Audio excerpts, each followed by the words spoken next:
we can all breathe. We can breathe because DeMar DeRozan, hashtag NBA vote. DeMar DeRozan continues to be an absolute stud. However, Kyle Lowry, very scary moments. Very, very scary moment as he obviously crashes on the floor, hits his back, and ooh, that just didn't look good. I mean, the way he was just squirming a little bit, I'm just like, I feel that pain, but I don't know. I want to say he'll be okay, but you really never know. The tough part is it's a back-to-back tomorrow night. And you come back home, which is great. But you got to play the Miami Heat. Very good team. They've been playing some very good basketball. It's not going to be an easy test. But let's talk about this baby first. Before we talk about Kyle Lowry a little bit more. Raptors win 114-113 in overtime against the Brooklyn Nets. And this was a back and forth affair. No team shot the ball all that well. Raptors shoot 43%. They shoot 39%. We shoot 29% from three. They shoot 36%, which ain't bad. We shot 78% from the free throw line. They shot 82%. But again, DeMar DeRozan, hashtag NBA vote. First off, I'm just going to keep saying that over and over again. Why? Because DeMar DeRozan, 35 points in the game winner, 3 rebounds, and 6 dimes in this game. DeMar DeRozan, guys, is something else. I mean, we keep thinking this guy has done his thing. He hit the 52, great. He had a 30-something afterwards. That's fantastic. All right, he'll slow down a little bit. No, he really hasn't. He had 20, and he didn't even play in the fourth quarter in the last one. And then in this game, he plays 42 minutes, goes into overtime, and gets 35. Now, Serge Ibaka, percentage-wise, obviously didn't shoot the ball that well. 4 of 11, 36%, 1 of 3 from 3. But 11 points, 12 rebounds, 2 steals, and 6 blocks for Serge Ibaka. This guy was unbelievable blocking the ball and kept doing the whole thumbs down thing, the whole New York thing. That's fantastic. JV, the Lithuanian Lightning, was unbelievable. I mean, you look at this guy, I've noticed with JV, early in games, the Raptors love feeding him the rock to kind of feel how he's doing. And you felt it early. This guy was on absolute fire. I think it was in the first 6 minutes. He had 8 points and 5 rebounds. The guy was a freak. And of course, a deep 3. Not a deep 3, but a 3 for JV. He was fantastic. 1 of 2 from 3.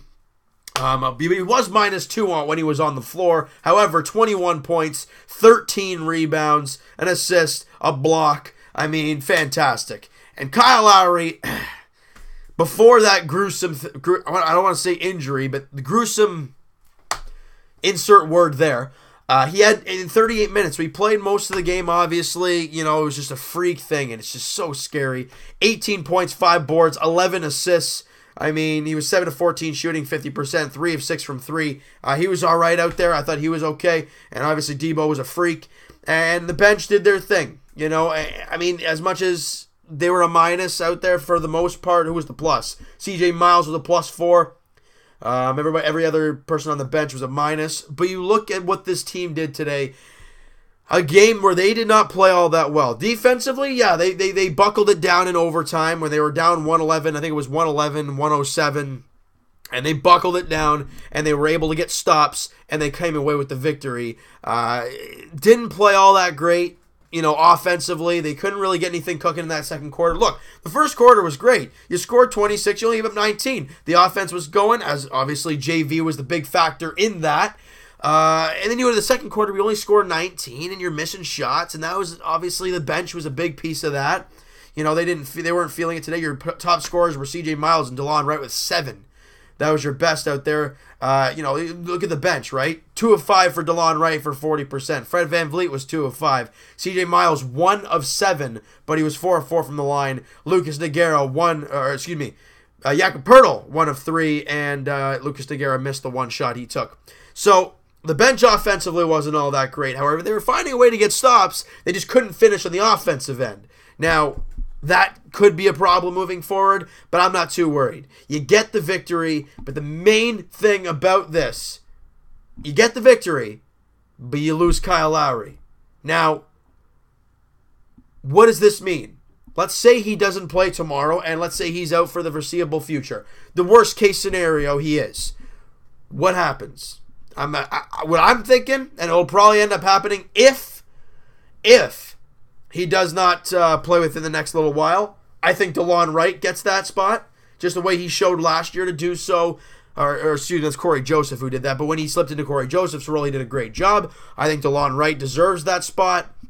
I think he'll get that move. And with that being said, maybe you'll see a little bit more from Norman Powell. I understand the size is a little bit off, but you might see a little bit more of him. Now, this next stretch is a big one for this team. We got through the road trip. You won all 3 games on the trip. That's fantastic. You're 28-10. So we're kicking every team's rear. However, you've got a really tough stretch coming up. You got Miami tomorrow. Then on Thursday, you got Cleveland. Then you got Golden State. Tuesday, Thursday, Saturday. That's your schedule. I'm not even going to look past that, even though I just did. But I'm not going to say it. Because we don't even have to worry about that. Why? We have a game tomorrow. Miami, they have been playing some pretty darn good basketball. They've won 4 in a row, 7-3 in their last 10, 22-17. Hey, they're a team playing great ball. Obviously, Hassan Whiteside is the big piece to that team. But they're a great team. They're a team finding ways to win. This Raptor team has to come ready to play tomorrow. You know, if they shoot the ball like they did today, they might have a tough time. But if they get Kyle Lowry playing, which I doubt it, but if they do, and they get the offense cooking, yeah, they have a very good chance of winning that game. It all depends on for one, if Kyle Lowry plays. And number 2, what does the offense look like? Is the ball still moving, getting good looks? Now today they were getting good looks, just knocking down the shots. But you have those games. And like we've always said, good teams find ways to win even when they're not playing their greatest. The Raptors didn't play their greatest today, but they got the victory. And that's all there is to it, all right? So you know what, guys? That is going to do it for this one. If you guys enjoyed this video and you guys enjoyed this game, other than Kyle Lowry going down, hit that like button. I do appreciate that. Hit the subscribe button if you guys have not already. Comment down below. What did you guys think of the game? What have you thought of DeMar DeRozan over the last little while? How bad do you think that Kyle Lowry injury is? And do you think he'll be in the lineup tomorrow? I want to hear what you guys have to say. And we'll talk to you guys Leafs edition Wednesday as they're at home taking on the Ottawa Senators in Game 5 of their 6-game homestand. They need to rebound after tonight's brutal loss. And we'll talk to you guys Raptors edition tomorrow night. Back-to-back. At home. 7:30 tip-off. Miami Heat at the Air Canada Center taking on the Raptors. Will Kyle Lowry play? I doubt it. But we're going to have to wait and see. We'll talk to you guys then.